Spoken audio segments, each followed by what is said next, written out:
ஒரு நபர் அவரின் நண்பரின் மனைவியோடு தகாத உறவில் இருந்தார். இப்போது இருவருமே திருந்தி விட்டார்கள். இருவரும் இப்போது அல்லாஹ்விடம் மன்னிப்பு கேட்டால் போதுமா அல்லது அந்த நண்பரிடமும் கேட்க வேண்டுமா? நண்பருக்கு எதுவும் தெரியாது. மன்னிப்பு கேட்டால் இருவரின் வாழ்க்கை பாதிக்கப்படும். இருப்பினும் என்ன செய்வது? அவர் மன்னிக்காமல் அல்லாஹ் மன்னிக்க மாட்டானா அப்படின்ட்டு கேட்குறார். ஒரு மனிதர் இன்னொருத்தருடைய மனைவியோட தகாத உறவில் இருந்திருக்கிறார். இது அவர் கணவருக்கு தெரியாது. பிறகு அல்லாஹ்வுக்கு பயந்து 2 பேரும் என்ன செஞ்சாங்க? திருந்தி அந்த தொடர்பை நிறுத்தி கொண்டார்கள். இப்போ அவர் அல்லாஹ்ட்ட மன்னிப்பு கேட்டால் போதுமா, சம்மந்தப்பட்ட அந்த புருஷன்டையுமே கேட்கணுமா? அதான் கேள்வி வருது. மன்னிப்பு கேட்கணுங்கிறத ஒத்துக்கிறாரு. மன்னிப்பு கேட்டால் அல்லாஹ் ஏற்றுக்குருவாங்கிறதை விளங்கி வச்சிருக்கிறாரு. ஆனால் இதில் உரிமை படைத்தவன் கணவன் தானே, அவங்ககிட்ட போய் சொல்லி அவன்கிட்ட மன்னிப்பு கேட்கணுமா அப்படின்னு கேட்குறாரு. ஆனால் இது பொதுவாக உரிமை படைத்தவர்கள்ட்ட தான் மன்னிப்பு கேட்கணும். ஆனால் இந்த விபச்சாரம் விஷயத்தை பொறுத்த வரைக்கும் அப்படி மார்க்கத்தில் கிடையாது.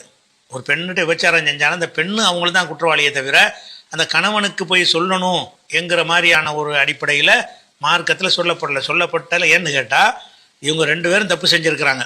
இந்த தப்பு செஞ்சதை 3வது ஆளுக்கு சொல்லக்கூடாது என்று மார்க்கத்தின் சட்டம். அந்த 3வது ஆளில் அந்த கணவன் வருவான். 2 பேர் தான் தப்பு செஞ்சுருக்கிறீங்க. அது எப்படி வருதுன்னு கேட்டால், குல்லு உம்மத்தி முஆஃபா, புகாரில் 6069வது ஹதீஸில் வருகிறது. எனது உம்மத்தில் அனைவரும் மன்னிக்கப்படுவார்கள், இல்லல் முஜாஹிரீன், முஜாஹிரீன்களை தவிர. முஜாஹிரீன்டா என்னென்று ஹதீஸில் விளக்கம் வந்துடுது. அதனால முஜாஹிரீன்னு வச்சுக்கிறோம். குல்லு உம்மத்தி முஆஃபா, என்னோட உம்மத்தில் அனைவரும் மன்னிக்கப்படுவார்கள், இல்லல் முஜாஹிரீன், பகிரங்கப்படுத்தியவர்களை தவிர அப்படின்னு ரசூலுல்லாஹ் சொல்கிறாங்க.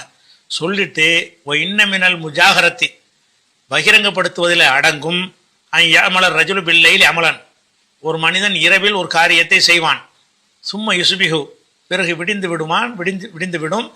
அது சத்தரஹுல்லாஹு அலைஹி, அல்லாஹ் அவரை அவன் செஞ்சதை மறைச்சிருவான், யாருக்கும் தெரியாது. இரவில் ஒரு தவறை செய்வான், விடிஞ்சு பார்த்தா இவனுக்கு தான் தெரியுமே தவிர யாருக்குமே தெரியாது. அப்படி மறைச்சிருவான்.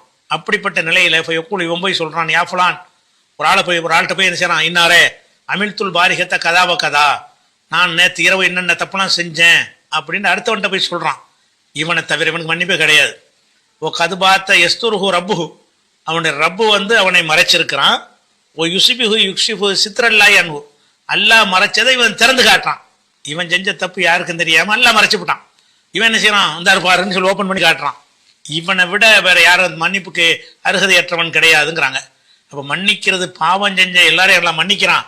பாவத்தை செஞ்சு விட்டு ஒருத்தருக்கும் தெரியாதுங்கும் போது அதையும் வேற ஒரு ஆள்கிட்ட பகிர்ந்து கொள்ற, இன்னொரு ஆள்கிட்ட பகிர்ந்து கொள்ளவே கூடாது. ஒரு ஆணும் பெண்ணும் தப்பு செஞ்சாங்கன்னா 2 பேரும் சம்மந்தப்பட்ட விஷயம். இதை இவ புருஷன்ட்ட சொல்ல வேண்டியதில்லை, அவன் பொண்டாட்டி சொல்ல வேண்டியதில்லை, ஊர் உலகத்தில் சொல்ல வேண்டியதில்லை, யாருக்கும் சொல்ல வேண்டியதில்லை. எல்லாம் மறைச்சிட்டான்ல, எல்லாம் மறைச்சினா நீங்கள் திருந்துட்டீங்கன்னு சொன்னால் நீங்கள் போய் அவன் சம்மந்தப்பட்டவன்ட்ட சொன்னீங்கன்னா மன்னிக்கிறது அடப்பட்டு போயிடும். சொல்லக்கூடாது. எந்த தப்பு செஞ்சாலும் உங்களுக்கும் தனிப்பட்ட முறையில் செஞ்ச எந்த தப்பாக இருந்தாலும் விபச்சாரம் மாதிரி உள்ளதுக்கு 2 பேரும் சேர்ந்து செய்வாங்க. வேறு தனித்தனி தப்புகளும் இருக்கும். அது எந்த மாதிரி தப்புகள் இருக்கோ, யார் சம்மந்தப்பட்டிருக்காங்களோ அவங்கள தாண்டி வேற ஒரு ஆள்கிட்ட சொல்வது மன்னிப்பின் வாசல் அடைச்சிரும். நல்லா மறைச்ச ஒன்றை நீ என்னத்துக்கு வெளிப்படுத்துறேன், நல்லா அப்படி பார்க்குறான். எல்லாம் என்ன செய்யறான், அடே நீ மனுஷன்னு தப்பு செஞ்சுட்டேன், நான் தான் மறைச்சிட்டேன்ல, நான் மறைச்சி யாருக்கும் தெரியாமல் ஆகிட்டேன்ல, பேசாமல் அப்படியே கண்டினியூ பண்ணி போக வேண்டியதானே, நீ எதுக்காக வேண்டிய உலகத்துக்கு போய் சொல்லிட்டு இருக்கிற? அப்படி சொல்வாயானால் நான் மறைச்சதை நீ கேவலப்படுத்துற, நான் உன்னை மறைத்ததுக்கு எந்த மரியாதையும் கொடுக்கலன்னு சொல்லி அல்ல கோவப்பட்டு என்ன செய்வான்னு கேட்டால் மன்னிக்க மாட்டேங்கிறான். இவர்கள் மன்னிப்பு கிடையாது.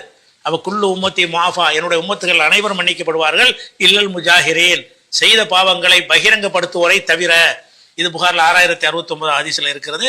அதனால என்ன செய்யணும், நம்ம அந்த சொல்லக்கூடாது. இவங்க 2 பேரும் திருந்திட்டாங்கன்னு சொன்னால் அந்த புருஷன்ட்ட சொல்லி அவனுக்கு ஹக்கெல்லாம் அதில் ஒன்றும் கிடையாது, அவன் மன்னிக்கணுங்கிறலாம் ஒன்றும் கிடையாது, அவன்கிட்ட சொல்ல வேண்டிய தேவையும் கிடையாது.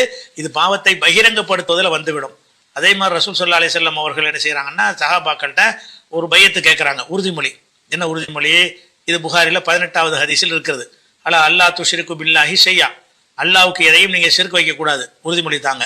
வலா தஸ்ரிகு, திருடக்கூடாது, உறுதிமொழி தாங்க. வலா தசுனு, விச்சாரம் செய்யக்கூடாது, உறுதிமொழி தாங்க.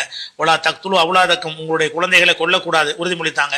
வலா தஅதூபி புஹ்தானின் தஃப்தருனஹு பைன ஐதீக்கும் வரஜலிக்கும், உங்களுக்கு முன்னாலும் பின்னாலும் அவதூறுகளை பரப்பக்கூடாது, உறுதிமொழி தாங்க. வலா தாசு ஃபி மாரூஃபின், நல்ல காரியங்களில் எனக்கு நீங்கள் மாறு செய்யக்கூடாது, உறுதிமொழி தாங்க. சொல்லிவிட்டு ஃபமன் வஃபா மின்கும், யார் இந்த உறுதிமொழிப்படி நடந்து கொள்கிறாரோ ஃபஅஜ்ருஹு அலல்லாஹ், அவருக்கான கூலி அல்லாஹ்விடத்தில் இருக்கிறது. ஒமன் அசாப மின் தாலிக ஷையன், இந்த காரியத்தில் எதையாவது ஒருத்தர் செஞ்சு விட்டு ஊகிப ஃபித் துன்யா, துன்யாவில் தண்டிக்கப்பட்டாரையானால் போஹோ கஃபாரத்தும் லஹு, அது அவர் திருடிட்டாரு, திருடினதுக்காக மாட்டிக்கிட்டாரு, கையை வெட்டிவிட்டாங்க, அதுதான் மன்னிப்பு, கஃபாராவாயிரும். ஒமன் அசாப மின் தாலிக ஷையன், இந்த மாதிரி ஒரு செயலை செஞ்சு விட்டு சும்மா சத்ரஹுல்லாஹு, அல்லாஹ் பிறகு அதை மறைத்து விட்டான் என்று சொன்னால் ஃபஹு இலல்லாஹ், அவனுடைய காரியம் அல்லாவின் பக்கம் இருக்கிறது. இன்ஷா அஃபா அன்ஹு, அல்லாஹ் நாடினால் மன்னிப்பான், இன்ஷா ஆக்கபஹு, நாடினால் தண்டிப்பான்ங்கிறாங்க. நீங்க பகிரங்கப்படுத்துற அதை மன்னிக்கிற வாசல் அடவிட்டு போயிடும். அதனால அந்த தவறை 2 பேர் திருந்தி கொண்டால் அதுவே போதுமானது. 2 பேரும் அல்லாஹ்ட்ட தௌபா செஞ்சிட்டாங்கன்னா அதே போதுமானது விளைவிக்கணும்.